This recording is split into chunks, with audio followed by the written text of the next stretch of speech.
Alors l'objet de la vidéo est de mettre en évidence un fonctionnement séquentiel. Donc on va le faire sur cette perceuse fraiseuse constituée d'un bâti ici gris, d'un étau ici qui maintient la pièce orange serrée, ici une partie grise qui peut se déplacer en translation verticale qui est mue par ce moteur ici bleu, et enfin un mandrin, une fraiseuse mise en rotation par le moteur bleu ici. Cette fraiseuse est constituée de 3 capteurs S1, S2 et S3.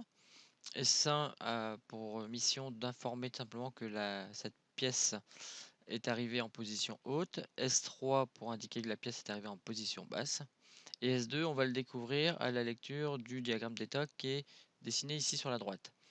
Le fonctionnement, le démarrage en tout cas, ou le départ de cycle de la fraiseuse est conditionné à un appui sur le bouton poussoir S5. Alors, ici vous avez sur votre droite un diagramme d'état. Donc un diagramme d'état commence toujours par un point noir comme celui-ci. Alors, on va dire que dans un premier temps, la fraiseuse est mise sous tension, donc elle est dans un état d'attente. Et si l'opérateur vient appuyer ici sur S5, et à la condition que S1, le capteur S1 ici, soit actionné, auquel cas on va passer dans l'état suivant qui est de descendre en grande vitesse. Donc cette partie-ci descend en grande vitesse. La cam qui est ici sous le curseur va libérer donc le capteur S1 et va venir ici cogner la cam du capteur S2.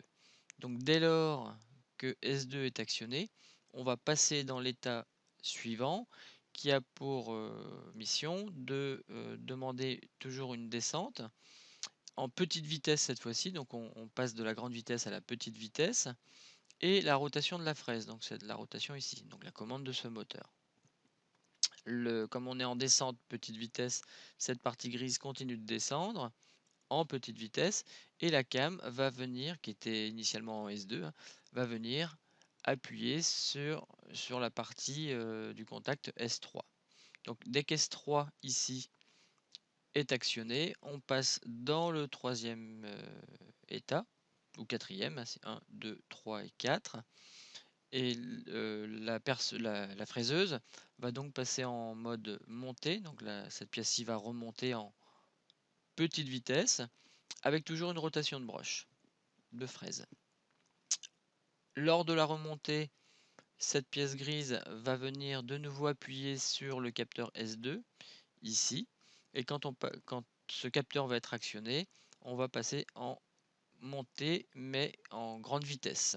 Et par contre, on voit qu'on perd la rotation de la fraise.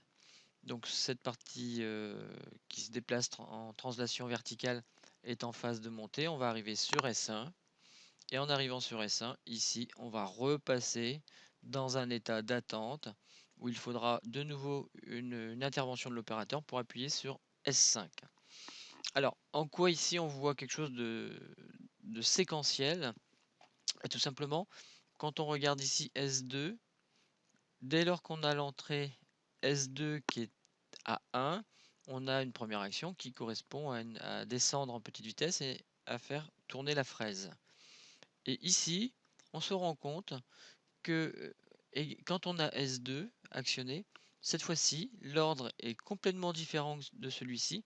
L'ordre maintenant est de monter en grande vitesse. On est typiquement en présence d'un système séquentiel où en fait l'action d'une entrée déclenche une action différente selon l'état dans lequel se trouve le système.